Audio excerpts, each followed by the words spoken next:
Hi.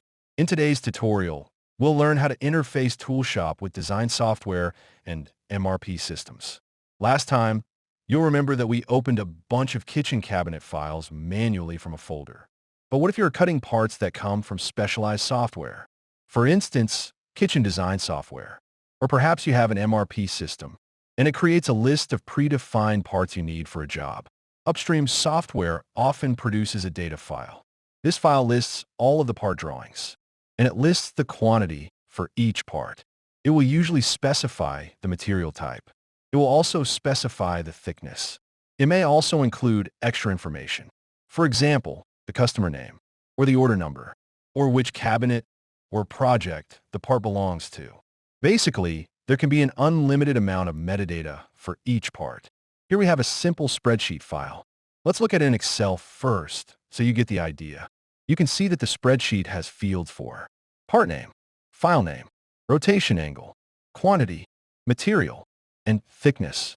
This file could be filled in manually by a sales office, or it could come from your manufacturing software, or the design software might produce this file as well.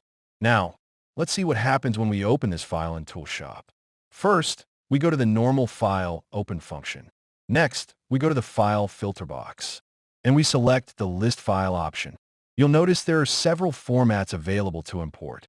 Now we select the Excel file in the file list, and we click Open. ToolShop has added all the files listed in that spreadsheet.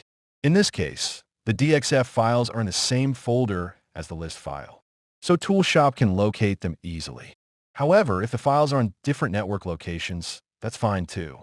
You just need the full path to the files in the list. Now look at this. The quantities have been filled in automatically. It has also selected the correct material and thickness. Now let's run the ATP process, and let's see the results. Just like that, ToolShop has done everything for us. It located all of the files. It imported them onto the correct material. It applied the correct toolpath. It nested them into the available sheets. It moved the lead-ins, and it adjusted the cut order. All of this was done according to the rules we set previously. Let's try that again. We'll start a new blank job. Now we open the Excel file. We click Open.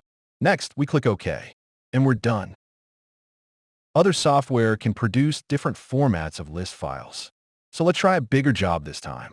The file we're going to open was written by some kitchen design software, and it has a DXD extension. If we open this file in an editor, we can see what it really is. It is in a common format called XML. XML is designed for software to talk to other software. It is not designed to be written by humans. Now we'll open the file in ToolShop. This time, we can see there are quite a few more files. In fact, there could easily be thousands of parts listed in this file. ToolShop will handle them with ease.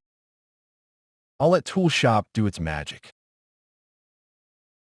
So here we have 3 sheets of parts. They're ready to cut. But remember this, there were a lot more fields in the list file. So what happens to all of that extra information? Here's the answer. If we select a part and then right-click on it, we can view the custom properties. These custom properties include all the information that was in the list file. That data could include the customer's name. It could include the order number. In fact, it can include any data you want to track with the part. And we can use that data later for a bunch of different reasons. We'll get into those reasons in the next tutorial. If you need to interface ToolShop to manufacturing software, this is a very efficient way to do it. This includes parametric design software, and it includes MRP software. We hope this tutorial has given you more insight into the flexibility of ToolShop and into the powerful features that are available. Finally, please talk to your ToolShop distributor if you want to integrate ToolShop into your specific software.